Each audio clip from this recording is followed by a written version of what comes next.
Bom, pessoal, nós vamos agora aqui no capítulo 5 falar a respeito de mudanças de fase. Na semana passada, né, eu tinha deixado para vocês aí uma leitura desse capítulo 5, tá certo? E também tinha passado um vídeo aí da internet, do YouTube. E o que é que se trata essa fase da matéria? Basicamente, ó, uma coisa que você já sabe de qual é essa questão de você ter os estados, né? Tem sólido, líquido e gasoso, né? Lógico, existem outras formas também, mas não vem ao caso aqui a gente falar de plasma, coisa do tipo, tá certo? Vamos focar nessas aqui, que são as que a gente vê mais naturalmente no nosso cotidiano. E esse diagrama aqui, tá aí do livro de vocês, ele explica bem essas partes, né? Que é essa questão do sólido, líquido e gasoso e os termos que são utilizados quando a gente vai de um estado para outro, né? Por exemplo, se você está no sólido e vai para o líquido, ele chama de fusão. Do líquido para o gasoso é vaporização, é o contrário, do gasoso para o líquido, condensação, do líquido para o sólido, solidificação, tá certo? E aqui a gente tem o termo, quando vai do sólido para o gasoso, sublimação, por exemplo, né? Do sólido para o gasoso, né? Tipo a naftalina, né? Naftalina, ela é sólido e ela vai para o gasoso. Mesma coisa, você tem aqui do gasoso para o sólido, a gente chama de ressublimação, tá certo?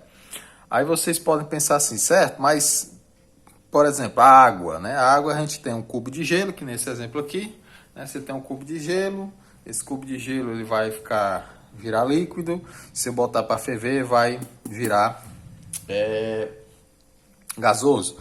Mas depois, na próxima aula, eu vou mostrar para vocês o seguinte, que a água, por exemplo, ela obedece essa ordem aqui na pressão atmosférica de um ATM, né? Se a gente altera a pressão sobre as moléculas de água, a gente pode alterar as temperaturas com que ela vai chegar ao estado de gasoso ou ao estado sólido, né?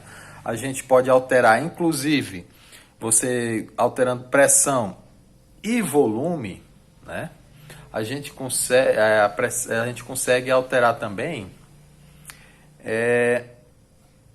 qual vai ser, por exemplo, a gente consegue fazer uma sublimação, sair do sólido para o gasoso ou do gasoso para o sólido, dependendo das condições de pressão e temperatura, tá certo? E, óbvio, né, o volume também ele vai alterar, mas isso a gente vai ver quando a gente for falar de estudo dos gases. Mas, para nós aqui, o que importa é o seguinte, vamos aqui ser mais direto. A gente sabe que a água, por exemplo, quando ela vai congelar, ela chega na nossa temperatura, nossa escala, 0 graus Celsius, né? Temperatura que a água ela entra no seu estado de fusão. O álcool, o alumínio, ou seja, nós já temos aqui uma tabelazinha pronta. Quais são as temperaturas que isso aqui ele vai entrar em mudança de fase? Detalhe, isso aqui, quando nós estamos numa pressão de um ATM, que é uma pressão atmosférica do nível do mar. Isso lá no começo do ano, eu sei, já faz muito tempo, eu citei isso aqui com vocês, tá certo? Mas isso aqui tudo vai depender da pressão. Aqui a gente está considerando pressão normal, pressão de um ATM, tá certo? A outra coisa, é meio esquisito a gente entender, antes de falar do calor latente, era esse conceito, né? Por exemplo, se tem aqui modelos, modelo molecular, que poderia representar estado sólido, estado líquido e estado gasoso, tá certo? Ou seja, no estado sólido, você percebe que essas moléculas elas ficam mais próximas, e até a um ponto organizadas, né? Isso aqui também é algo que vai nos explicar muita coisa mais na frente. No estado líquido, elas estão um pouco mais afastadas entre si, né? E perceba que elas já têm um pouco de desordem. No gasoso, mais afastada ainda e maior a desordem, tá certo? Ou seja, o calor latente, que é o assunto aqui em questão, ele vai fazer o seguinte, ele é a quantidade de energia que é aplicada sobre essas moléculas para que elas se afastem uma das outras, tá certo? Agora, o calor latente, ele não aumenta a temperatura. Essa energia que ele vai receber para afastar uma moléculazinha dessa da outra, para ela ficar mais assim, ela não aumenta a temperatura da água. Ou seja qual for a substância, está mudando de fase. Isso a princípio é esquisito. Isso até no meio científico levou muito tempo o pessoal entender isso. Mas assim, isso aqui, digamos que vamos tentar imaginar que essas moléculas elas vão vibrar. Ela vibrando, ela representa a temperatura, tá certo? Agora, o fato dela estar vibrando e não estar se afastando, ou seja, ela pode estar aumentando a temperatura, estão vibrando, cada uma no seu cantinho aqui, mas relativamente próximo umas às outras. O que faz com que elas se afastem é o que a gente vai chamar de uma energia extra, que é o que a gente vai chamar de calor latente, tá certo? E esse calor latente a gente vai representar por essa equaçãozinha aqui, ó. Q igual a M vezes L, tá certo? É a massa, isso aqui é a quantidade de calor, que a gente sabe que está relacionado à energia. Isso aqui é massa e esse aqui é o que a gente chama de calor latente. Só lembrando aqui que nós temos duas equações, que são essas aqui. Aquela que a gente já viu antes, que é a quantidade de calor, é a massa, calor específico e variação de temperatura. Essa aqui a gente vai usar quando nós a usamos, né? Inclusive quando você tem aumento de temperatura sem alterar a mudança de fase, sem mudar o estado dessa matéria, né? Agora, quando essa matéria for mudar de fase, por exemplo, você tem uma quantidade de água e ela vai do seu estado sólido, é um cubo de gelo, vai para o estado líquido, isso aí, ela vai fazer o quê? Mudar de fase, então eu vou usar esse Lzinho aqui, que é o calor latente. Perceba, não tem variação de temperatura, tá certo? Então a gente vai precisar só aplicar essas duas equações aqui para desenrolar todo esse capítulo aí. Então, ó, o seguinte, nesse exemplo, o exemplo 1 aqui, ele vai dizer que, ó, sabendo que o calor latente de fusão do gelo é de 80 calorias por grama, calcule quantas calorias 200 gramas de gelo a 0 graus Celsius devem absorver para fundir completamente sem variar sua temperatura. Olha, então, pessoal, aqui é o seguinte. Ele está dizendo que você tem, ó, gelo. Vamos tentar representar aqui, ó. Você tem um cubozinho de gelo. Ele está a 0 graus Celsius. Tá certo? E ele está pedindo, ele está afirmando que você vai... São 200 gramas, tá certo? Massa. A massa aqui é 200 gramas.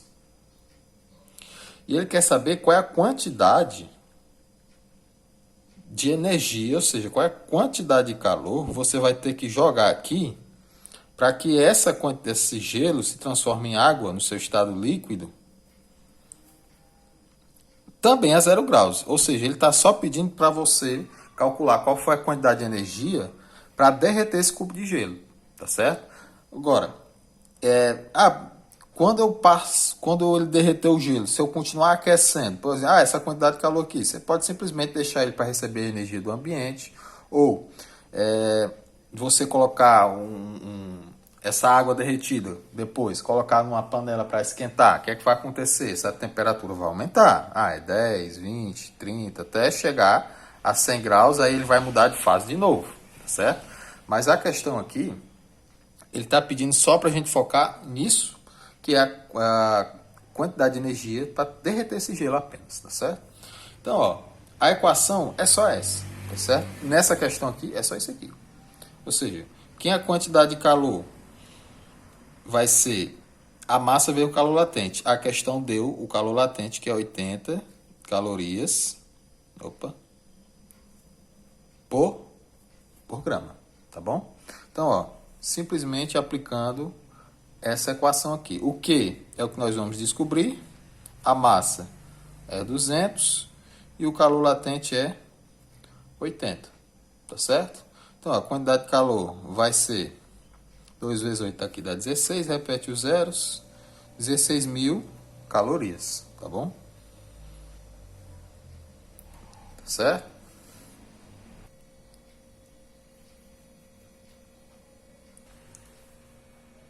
Ó, pessoal, vamos fazer um exemplo 2 aqui. Ó, digamos que você tem agora 100 gramas de água, tá certo? 100 gramas. E essa água, inicialmente, ela está no seu estado sólido, ou seja, é gelo, tá certo? Aí o cubozinho de gelo para representar. Aí o que que a gente quer? Ele quer que você calcule a quantidade de calor que você precisa inserir nesse sistema aqui para que ela chegue a água no seu estado líquido a 10 graus Celsius. Ou seja, diferente daquela outra, agora aqui ó, nós temos dois processos. Esse primeiro, eu vou usar quantidade de calor M vezes L, tá certo? Por quê? Porque aqui ó, não tem alteração de temperatura. Já nessa segunda parte, como é de água para água, ó, eu vou usar qual equação? Essa aqui, que tem a variação de temperatura. Então, aqui nessa segunda parte, a gente vai usar M, C, delta, T, tá certo? O que é que vai acontecer? Você vai fazer duas contas. Vai fazer essa aqui primeiro, conta número 1, que é a energia para ela derreter o gelo. A conta 2, que é a energia para aquecer a água, tá certo? Na conta 1 aqui, ó, eu vou usar essa equação, como eu já disse. Então, Q vai ser igual a massa, que é 100, vezes o calor latente, que é 80. Isso aqui vai dar o quê? 8.000 calorias, tá certo? Na conta 2, eu vou usar essa equação aqui, ó, mc delta T. Então, vai ficar a quantidade de calor, vai ser a massa, que é 100. Quem é esse Czinho? É o calor específico da água no seu estado líquido. Ou seja, é 1, né? Então, vai ser 1 vezes... Quem é a variação de temperatura aqui, pessoal? Ó, a variação, ó, final menos a inicial. Ou seja, esse delta T aqui vai ser o quê? 10 menos 0, que vai dar o quê? 10 graus Celsius, né? Isso aqui é a nossa variação de temperatura. Então, aqui eu vou colocar 10. Quanto é que vai dar isso aqui? Só você repetir os zeros aqui, né? Então, dá 1.000 calorias, tá certo? Ou seja, qual foi a quantidade de calor, então, total, né? Que ele precisou. Ora, vai ser a quantidade de calor 1, que é essa aqui, 8.000, mais a quantidade de calor 2, que é essa aqui, que é 1.000. Ou seja, que a nossa quantidade de calor total aqui vai ser os 9.000 calorias, certo? Então, ó, esse tipo de exemplo aqui, desses dois exemplos, é que eu vou passar para vocês nessa semana aqui, tá certo? Valeu, pessoal!